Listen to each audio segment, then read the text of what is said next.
all patron records are uniform to avoid confusing busy circulation staff. Patron information is used for printing overdue notices, so it must be clear, accurate, and complete. So when somebody comes in, wants a library card, the first thing everyone knows you should do is search, completely search, use display user to make sure that they don't have a library card. When I do this training for new library staff or new directors, I always tell them to click on the Fisher-Price guy at the top and to search for their name. Easy enough to do.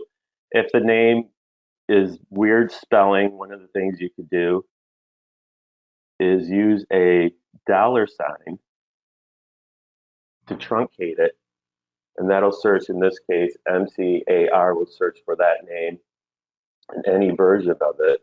So it'll come up with McCarthy, McCardle, MacArthur, that sort of thing. You can also change the index, which is very important. This is why we need consistency. So you can search for birth date, email, name, phone number. So in this case, if we wanted to search for email, we would just set it for email and then search for their email.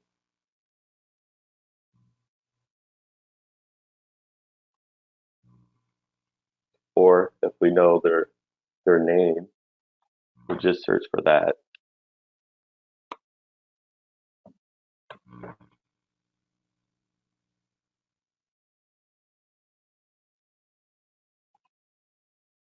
So if they have an existing card or they lost their card, rather than issuing them a brand new account, you can instead just give them a user lost card and just double check the information. The reason we want to make sure that they don't give them a new card, but we just issue them a user lost card, is that we still can retain any information on the card, such as previous holds or bills. So in this case, if we wanted to know what his previous bills were, we could go down, click on all, and then that lists all the previous bills they have. If you want any information on what the bill happened to be, you can click on it, and then that'll pull up what that particular bill was. You can do the same for holds by clicking on holds, going down, and then all holds. And that'll list past holds as well.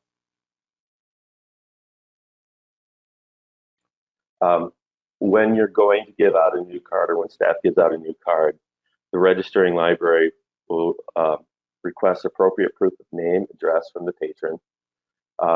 Titles will be put in the title field. First name, preferred name. So in this case, it's John David Doe. So if his preferred name was JD, it would be listed here.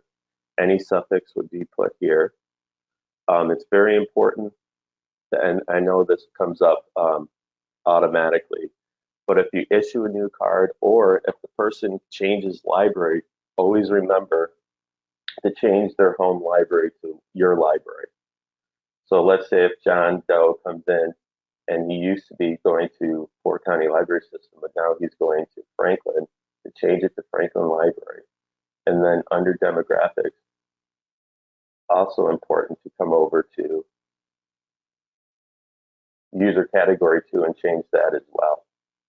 However you do that, whether it's resident, non-resident, or specific town or village, always make sure you do that. What we found when we run the resident, non-resident report is anybody missing a user category 2 does not get counted. And so they're missing from our list. So if they don't have ID, or you're just giving them the basic card, enter information in the following fields for the minimum record: first name, last name, street name, number and or PO box, city, state, zip code. And when you're entering the address,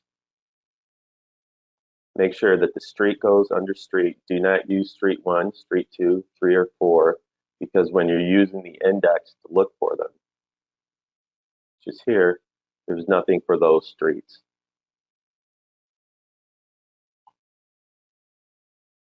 If the patron has more than one address, rather than using it here, you're going to go down, you put them in address 1 or address 2. Or if they have 3, address 3. If they have a street address and a P.O. box, the P.O. box goes in underlined. Also, do not put periods at the end of abbreviations and use standard abbreviations. Phone numbers, when you put phone numbers in, make sure that there are periods between the numbers. So in this case, it's 555 period 555 period 1234. Do not use parentheses or dashes. Update any patron's record after they show proof of change of name or address. Do not delete a patron's record created in another library. Contact that library. Any library can replace any patron's lost card after seeing ID. When registering a patron, always check to make sure they do not already have a card first. Be very careful to enter data correctly. Use standard capitalization and correct abbreviation. No punctuation. And again, always make sure that you give them a user cat 1 and a user cat 2 so that we can find them in reports. Underprivileged, remember what PIN numbers are automatically generated. What I usually recommend for new directors or new staff members is to enter it as the last 4 digits of the phone number. That way, if they call wondering what their PIN number is, Heather, yes, I can send out you a list of that. That way, if they call in wondering what their PIN number is, you can just tell them it's usually the last 4 digits of the phone number. When you override any of these, remember that the override is, unless it's been changed, should be train day with all lower cases.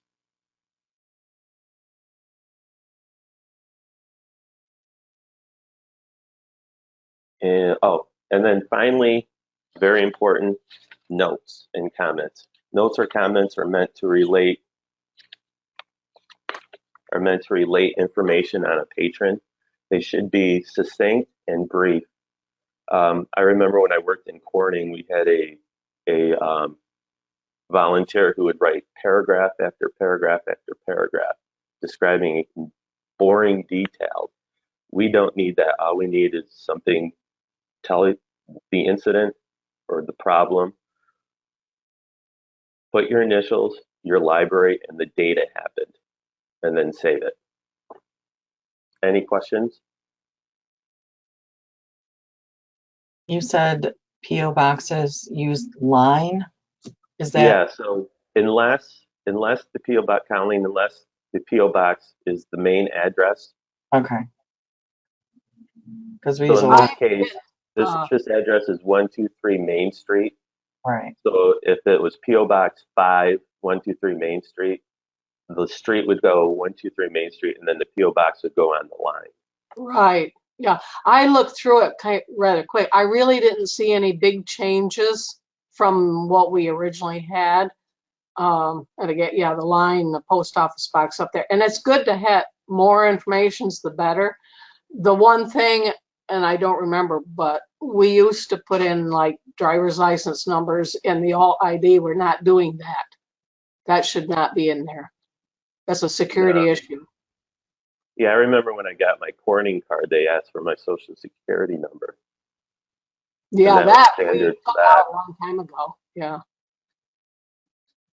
After listening to this, I'm pretty sure that a lot of my staff are not doing all of these things correctly. Is there any way that this training that you're giving us, we can record it, put it on the intranet, and then I can share that with my entire staff just to make sure everybody's following these little intricate rules and things like using periods instead of dashes and parentheses and phone numbers and all of those little things?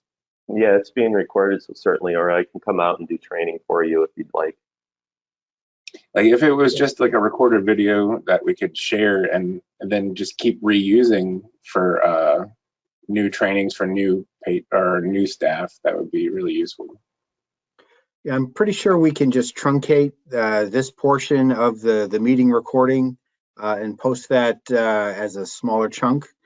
We are building an ILS users group LibGuide where we'll have minutes, but also recordings like these, policy decisions, and other sort of reference material. So yeah, hopefully bit by bit we can build a nice repository of training materials on that LibGuide for use whenever you need it.